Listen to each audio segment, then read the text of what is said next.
সাভারে এনসিপির জনসভায় হামলা ও ককটেল বিস্ফোরণের ঘটনায় কড়া প্রতিবাদ জানিয়েছেন বিএনপি নেতা ও মুক্তিযুদ্ধ মন্ত্রণালয়ের প্রতিমন্ত্রী ইশরাক হোসেন। তিনি হামলায় জড়িতদের দ্রুত নিরপেক্ষ তদন্তের মাধ্যমে শনাক্ত করে আইনের আওতায় এনে দৃষ্টান্তমূলক বিচার ও শাস্তির দাবি জানিয়েছেন।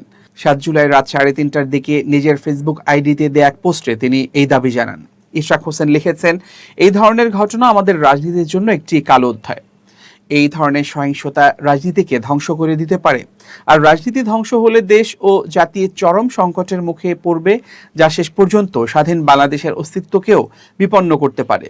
প্রতিমন্ত্রী আরও বলেন, এটা কোনো রাজনৈতিক কর্মকাণ্ড হতে পারে না। যারা ফ্যাসিস্ট, যারা খুনি, যারা বাংলাদেশের স্বাধীনতাকে বিক্রি করেও ক্ষমতায় থেকেছে এবং যারা জনগণের সমর্থনের পরিবর্তে বিদেশি প্রভুদের দয়ায় রাজনীতি করেছে, আমি মনে করি এই ঘটনায় কেবল তারাই লাভবান হবে।